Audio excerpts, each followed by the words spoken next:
Jimmy Roy, but why him? Jimmy দাবার ঘোড়ার মতো চলে, ও কখন আড়াই মেরে বেরিয়ে যাবে আপনি জানতেও পারবেন না। ঢাকাই চলচ্চিত্রের জনপ্রিয় অভিনেতা আরিফিন শুভ এবার আন্তর্জাতিক মঞ্চে নিজের প্রতিভা প্রদর্শন করতে যাচ্ছেন। তার বলিউড অভিষেক ওয়েব সিরিজ জ্যাজ সিটি মুক্তির অপেক্ষা শেষ হচ্ছে না। সর্বশেষ তথ্য অনুযায়ী এই সিরিজ 19 মার্চ থেকে ওটিটি প্ল্যাটফর্ম সনি লিভে স্ট্রিমিং শুরু হবে। সোশ্যাল মিডিয়ায় মঙ্গলবার 18 ফেব্রুয়ারি শুভ নিজেই তার ভেরিফাইড ফেসবুক পেজে সিরিজটির পোস্টার প্রকাশ করেন। পোস্টারটি যেন 1970-এর দশকের জীবন্ত প্রতিচ্ছবি, যেখানে স্পটলাইটে দাঁড়িয়ে আছেন শুভ। তিনি সাদা টাক্সিডো, কালো বোটাই এবং ট্রাউজারে ঝলমল করছেন। তার সামনে রাখা মাইক্রোফোনও পিয়ানো ইঙ্গিত দেয় তার চরিত্রটির সঙ্গীতমুখী দিকটি।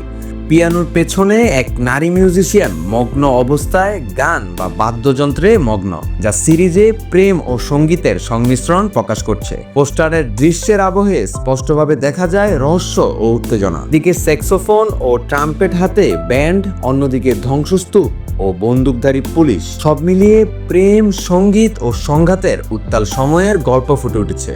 প্রকাশিত টিজারে আরিফিন শুভকে দেখা গেছে জিমি রায় চরিত্রে।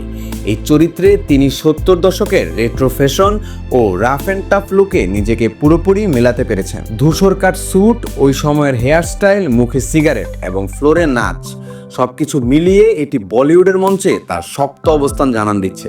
ভারতীয় পরিচালক সৌমিক সেন পরিচালিত এই সিরিজে শুভর বিপরীতে অভিনয় করছেন কলকাতার অভিনেত্রী সৌরসেনী মৈত্র। এছাড়াও কলকাতা ও হিন্দি সিনেমার এক ঝাঁক তারকা এতে অংশ নিয়েছেন। ইতিমধ্যেই টিজার প্রকাশের পর নেটিজেনদের মধ্যে শুভর অভিনয় ও স্টাইলের প্রশংসা ছড়িয়েছে। ভক্তরা আশা করছেন আরিফিন শুভ বলিউডে বড় ধরনের ঝড় তুলবেন। সুতরাং 19 মার্চ থেকে সনি লিভে উপভোগ করা যাবে এই সঙ্গীত ও রহস্যময় গল্পের ওয়েব সিরিজ জ্যাজ সিটি, যা নিশ্চিতভাবেই দর্শকদের মনে দাগ কাটবে। আর এমনই আপডেট নিউজ পেতে চোখ রাখুন এফবিএন এন্টারটেইনমেন্টের পর্দায়। কমেন্ট করে জানিয়ে দিন আপনার মতামত।